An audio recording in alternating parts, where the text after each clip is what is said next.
A Deus. Eu quero convidá-los para baixar suas cabeças, nós vamos orar mais uma vez, e depois da oração nós vamos meditar um pouco na palavra do Senhor Deus. Hoje, que é o dia que nós lembramos o Natal, iremos meditar no texto de Mateus 1, 18 a 25. Vamos orar. Senhor, nosso Deus, nosso Pai, nós somos gratos a Ti, porque podemos juntos lembrar este dia tão especial que é o dia do Natal. O dia que o Senhor, nosso Deus, nosso Redentor, Salvador, veio a este mundo e nasceu como criança, para que pudesse morrer na cruz pelos nossos pecados. Um sacrifício que nos trouxe reconciliação, libertação no nome do Senhor Jesus Cristo. Nesse mesmo nome que hoje nós estamos exaltando, lembramos e te agradecemos, em nome de Jesus Cristo. Amém. Quero convidá-los para abrir suas Bíblias para o texto de Mateus, capítulo 1, 18 a 25, e nós iremos ler todo esse texto. Mateus, capítulo 1, também está projetado na tela. Mateus, capítulo 1, versículos 18 a 25. Mateus, capítulo 1, versículos 18 até o versículo 25. A palavra do Senhor Deus diz assim, versículo 18. Ora, o nascimento de Jesus Cristo foi assim: estando Maria, sua mãe, desposada com José, sem que tivesse antes coabitado, achou-se grávida pelo Espírito Santo. Mas José, seu esposo, sendo justo e não a querendo infamar, resolveu deixá-la secretamente. Enquanto ponderava nessas coisas, eis que lhe apareceu em sonho um anjo do Senhor, dizendo: José, filho de Davi, não temas receber Maria, sua mulher, tua mulher, porque o que nela foi gerado é do Espírito Santo. Ela dará à luz um filho, e lhe porás o nome de Jesus, porque ele salvará o seu povo dos pecados deles. Ora, tudo isto aconteceu para que se cumprisse o que fora dito pelo Senhor, por intermédio do profeta. Eis que a virgem conceberá e dará à luz um filho, e ele será chamado pelo nome de Emanuel, que quer dizer Deus conosco. Despertado José do sono, fez como lhe ordenara o anjo do Senhor e recebeu sua mulher. Contudo, não a conheceu enquanto ela não deu à luz um filho, a quem pôs o nome de Jesus. Vamos orar mais uma vez. Mais uma vez, gratos a Ti, ó Pai, agora pela oportunidade que temos de meditar na Tua palavra. Usa-me nesta hora para que possa transmitir a Tua verdade. Em nome do Senhor Jesus Cristo, amém. Eu quero me concentrar hoje à noite somente no versículo 21. Versículo 21 do texto de Mateus, capítulo 1, diz assim: Ela dará à luz um filho, e lhe porás o nome de Jesus, porque ele salvará o seu povo dos pecados deles. Nesse texto, nós temos a oportunidade de reconhecer Jesus como sendo o nosso Salvador. Triste sentido aqui é ter percebido, inclusive, a sensação de José em pensando deixar Maria secretamente, para que ele não pudesse prejudicar a Maria. Em um sentido muito simples, era isso. O texto bíblico nos mostra que o anjo não permite que isso aconteça, avisa que ela continua, de fato, apesar de continuar virgem, ela está grávida do Espírito Santo, de forma aqui que é miraculosa, sobrenatural. E ela dará à luz um filho, e esse filho não é qualquer um, mas é o próprio Senhor Jesus Cristo. O nome dele seria Jesus Cristo. A palavra em grego aqui, ela nos mostra que ela é Jesus. Em hebraico, ela dá a ideia de ser Joshua, ou seja, Jeová é a salvação. Joshua, que vem no mesmo sentido de Josué, no Antigo Testamento. Por isso que aqui tem até uma história, de um pastor que mudou o nome de Jesus para Josué, mas mostra aqui a forma reduzida de Joshua. Ele salvará a vida daqueles que pertencem a ele. Em suma, Jesus significa Salvador. Jesus, ele é o Salvador. Embora que o próprio nome de Jesus já expressasse esse significado do ministério que Jesus Cristo ia desenvolver, o anjo, ele faz questão de dizer: esse menino que vai nascer Ele vai salvar o mundo dos seus pecados. Ele vai salvar o seu povo dos pecados deles. E aí você pode estar se perguntando, ele vai salvar do quê? E se eu lhe pedisse para resumir numa frase, numa só, talvez num verbo só, o ministério de Jesus Cristo, como que você iria resumir esse ministério? Jesus Cristo, por exemplo, ele veio para fazer o bem? Jesus Cristo veio para curar pessoas? Veio para fazer o bem. Ele veio, curou pessoas. Jesus Cristo veio apresentar-se como Messias para os judeus? Também. Ele veio, se apresentou-se como o Messias para os judeus. Jesus Cristo, ele veio dar talvez algum exemplo de vida nesta terra, de ser alguém obediente a Deus? Também ele veio. Jesus Cristo veio revelar a pessoa do Pai? Também ele veio. Jesus Cristo veio mostrar o poder de Deus com estupendos milagres e grandiosos feitos? Também ele fez isso tudo. Ele veio mostrar do amor uns pelos outros, apesar do tratamento que ele recebeu?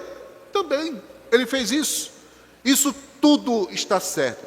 Tudo isso está corretamente certo. Mas ele está incompleto. Falta a essência do ministério de Jesus Cristo aqui nesta terra.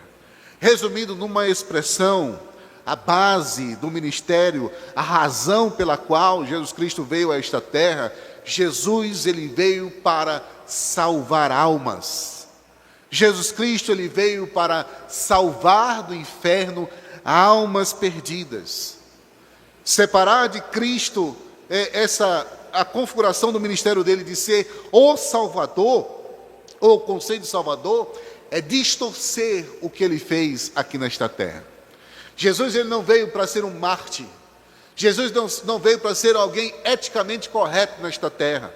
Jesus não veio para dar um livro de ética, ou um livro de ser alguém que segue Jesus Cristo puramente por seguir. Não. Mas Jesus Cristo veio para salvar o seu povo dos seus pecados. E a grande pergunta é, e eu já acabei de responder, salvar quem? E a resposta está no texto bíblico, diz, salvar o seu povo. Que povo? Você pode estar se perguntando, que povo? Se nós perguntássemos a José, certamente José lhe diria, veio salvar os judeus, né? Como sendo seu povo. Jesus, de fato, o Messias, ele é o Messias tão prometido aos judeus. Jesus, de fato, ele é a esperança nacional de Israel, que traria boa sorte, livramento para toda a nação de Israel. Mas é possível que a intenção do anjo aqui, quando ele fala do seu povo, vai muito além do que somente o povo judeu. Ele poderia está falando dos gentios, das pessoas que nasceram, que não são povo de judeu, são aqueles denominados gentios, pessoa de todos os outros povos. Jesus também veio para ser salvador deste povo.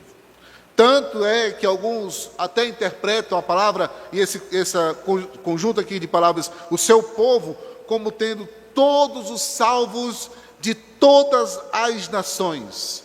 E Cristo, de fato, pôde olhar para os salvos, e ele olha para todos os salvos, de todos os povos, de todo o globo terrestre, e ele pode chamá-lo então de meu povo.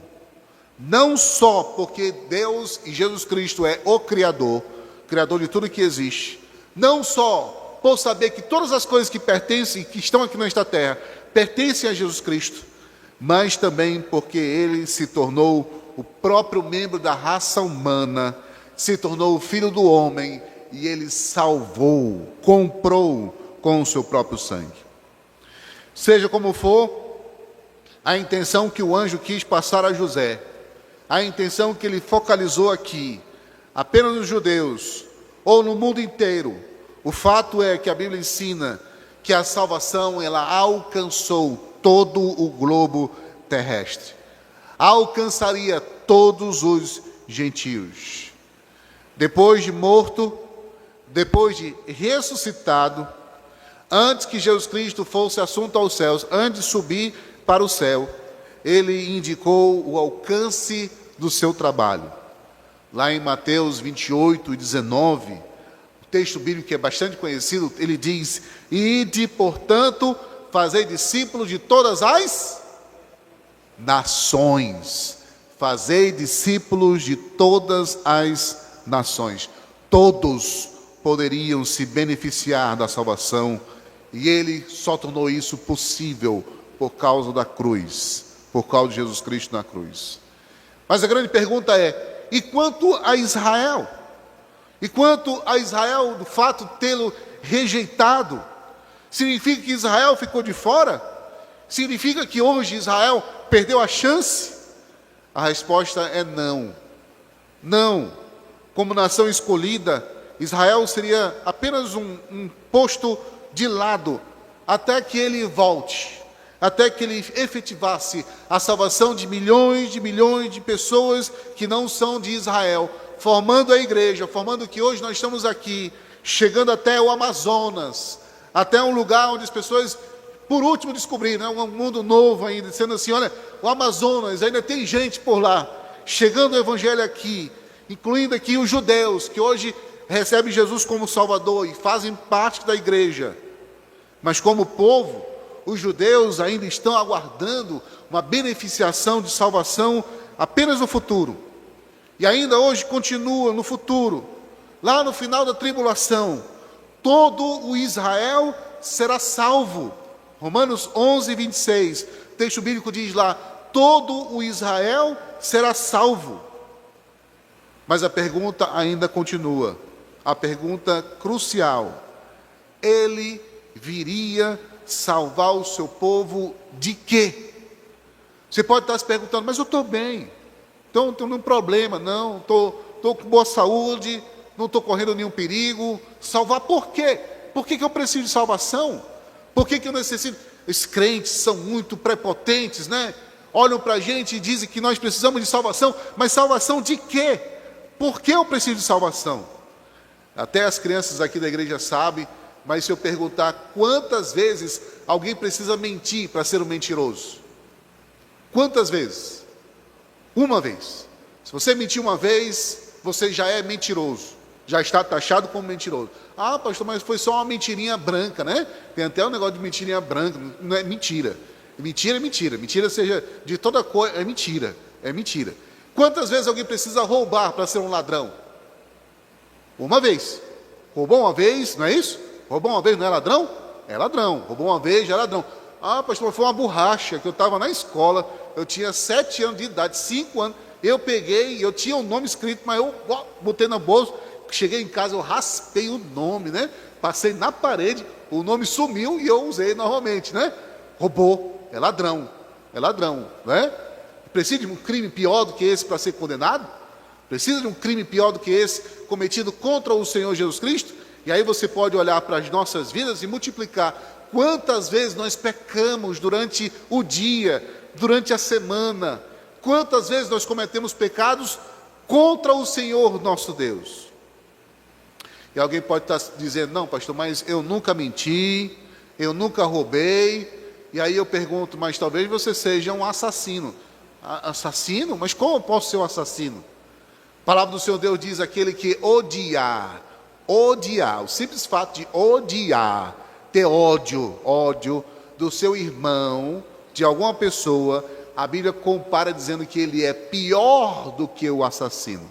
Pior do que o assassino. Então, inclusive, nas nossas contas, nós somos somados, inclusive como pior dos assassinos, porque em algum momento você deve ter odiado alguém e desejado o mal para alguém.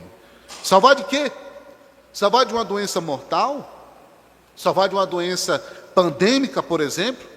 Salvar da fome mundial que levaria todos à morte?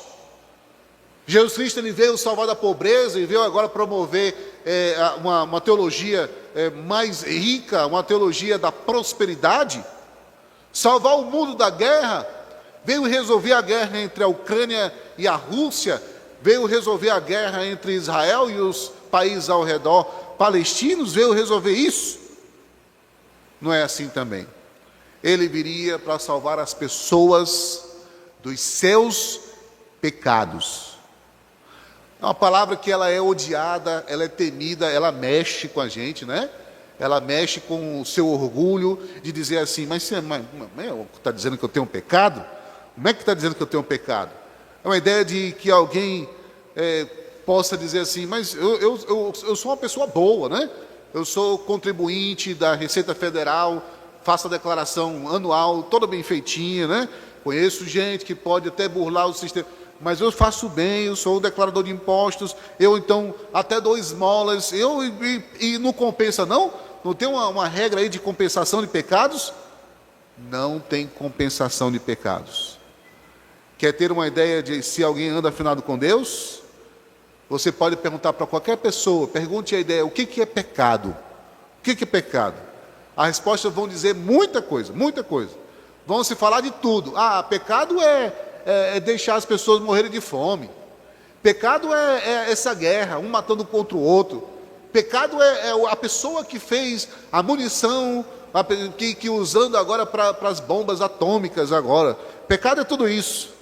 Pessoas vão direcionar a ideia de pecado para os outros, para o que o mundo sofre, para o que o mundo passa, mas raramente vão falar então do que elas cometem contra o Senhor Deus. Se falar tudo, mas menos dizer, pecado é toda vez que eu desobedeço a Deus, que é santo, toda vez que eu faço isso eu ofendo a Deus, toda vez que eu faço isso eu estou pecando contra Deus. E de fato, meus irmãos, todos os homens são pecadores. Todos sofrem desse terrível mal que é pandêmico. Ele atinge todo o mundo. Muitos não toleram admitir que têm pecados e cometem pecados. Quando fazem, e essa admissão de pecado é definido como sendo uma maneira toda particular e cheia de respostas, cheia de justificativas. Não, eu pequei porque, olha, mas veja bem, eu não pequei sozinho, viu? Eu pequei porque eu fui submetido a isso, aquilo, outro. Nunca assume a responsabilidade de dizer assim, pequei porque eu sou mal perante o Senhor, pequei porque o meu coração estava longe do Senhor, pequei e eu preciso então de perdão do Senhor Deus. E em qualquer ambiente alegre, agradável, tudo que nós precisamos falar e ouvir é menos de pecado. E aí alguém pode dizer, o pastor estragou a festa, né? Falando sobre pecado no dia do Natal. O fato é, meus irmãos, que estragando a festa ou não, esse é o anúncio oficial do Natal. Jesus Cristo, ele nasceu, feito então de forma miraculosa, de fato vindo a este mundo de forma miraculosa, e lá estava com todo destaque, mostrando que ele veio a este mundo para morrer na cruz por nossos pecados, para nos perdoar os pecados. Muitos estão longe da ideia de que Cristo veio basicamente para salvar pecados. Isso é uma pena. Imagine, meus irmãos, se você recebesse o seguinte cartão de Natal, dizendo, desejo a você um Feliz Natal, ou seja, que de fato você se entregue a Jesus Cristo, que veio para salvar você dos seus pecados. Já pensou como seria um cartão estranho, né? Puxa vida, a pessoa me manda um cartão e está dizendo que eu tenho um pecado, mas olha só, eu não quero mais receber esse cartão desse fulano de tal não, né? Não quero não. Ou já pensou um outro cartão dizendo assim, querido amigo, no meio de toda aquela alegria, família ao redor, menino correndo, caindo um monte de coisa, aí é festa, mesa, peru, bolo, rabanada. Pense um pouco se você já confessou os seus pecados, aquele cujo nascimento vocês estão comemorando. Não, cartão pesado, né? Um cartão pesado. Ou já pensou no outro cartão? Que no próximo ano seja repleto de bons negócios, mas negócios limpos, conforme os padrões de Cristo, sem sonegação, sem mentira, sem roubo, sem pecado. Aí seria um cartão, que cartão estraga a festa é esse? Que cartão miserável é esse, né? As pessoas iriam evitar cartões assim. Mas foi nesse tom que o anjo falou para José, falando sobre o pecado, dizendo, olha, ele virá para salvar o pecado do seu povo, o pecado deles, ele vai salvar. Quanto a nós crentes, quero seguir para o encerramento. Seja crentes gentios, sejam crentes judeus, Graças a Deus, porque somos povo de Cristo. Nós já compreendemos o que Cristo veio fazer nesta terra. Nós já compreendemos o que Cristo ele veio fazer aqui, neste mundo.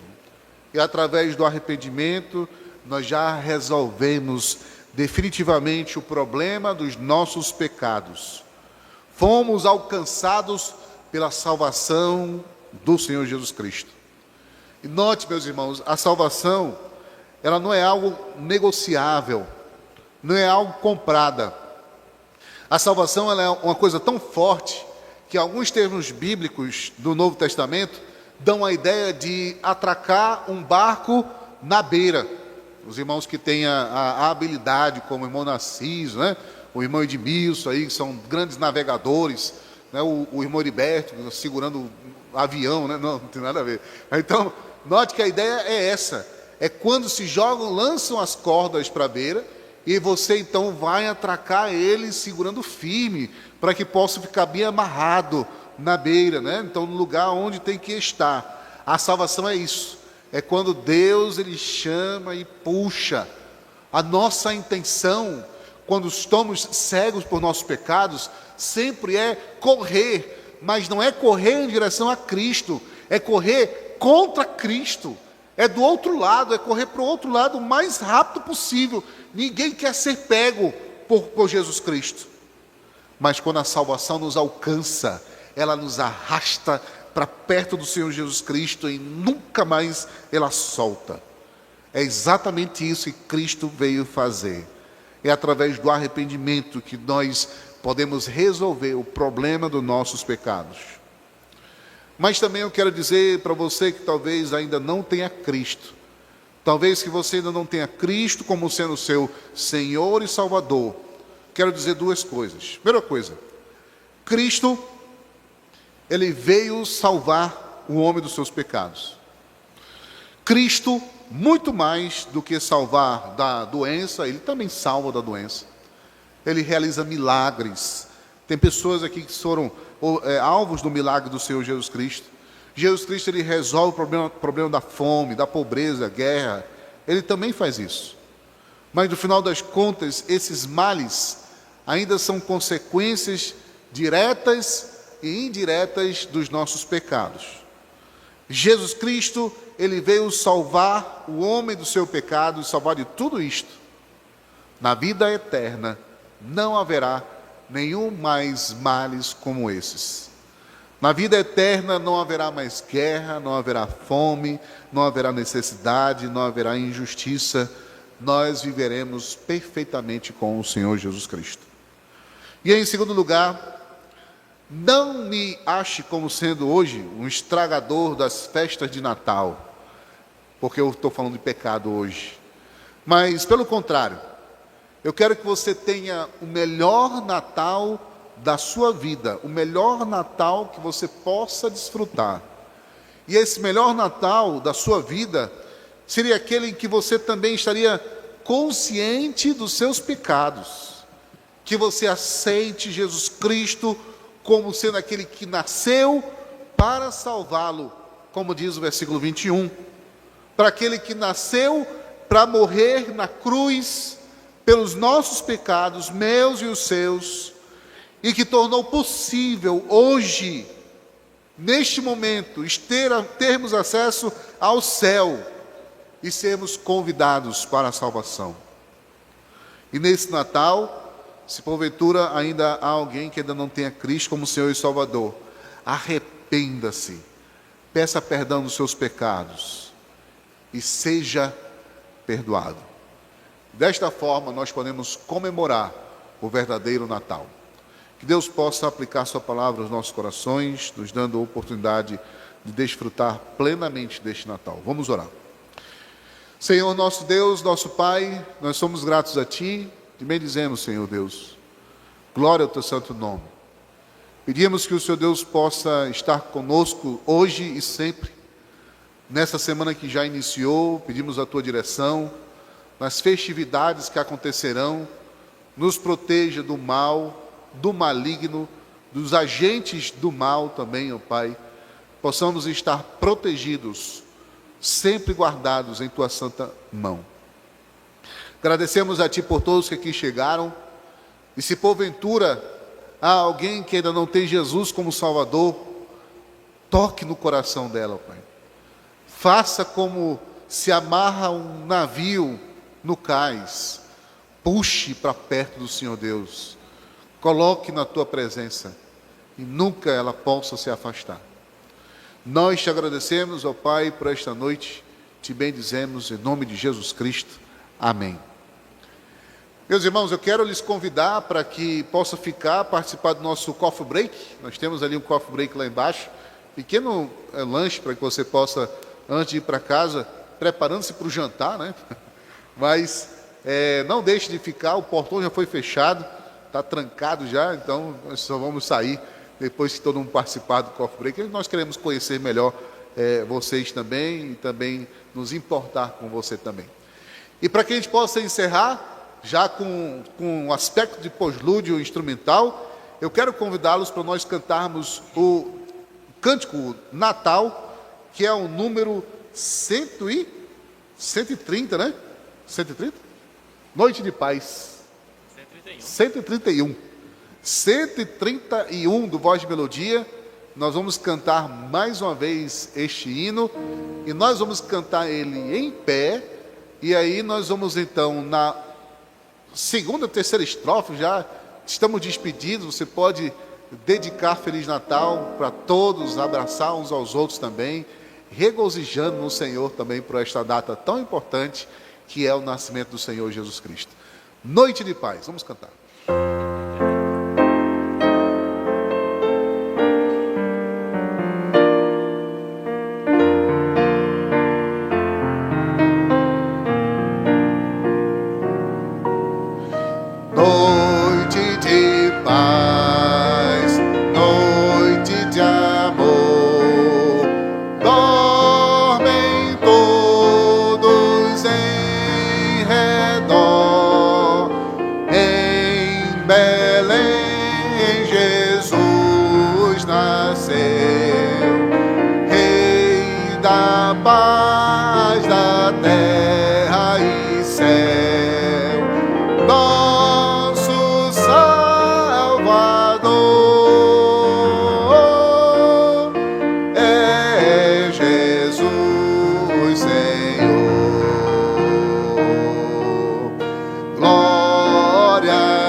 Vocês podem se confraternizar uns aos outros, desejando Feliz Natal neste dia tão especial.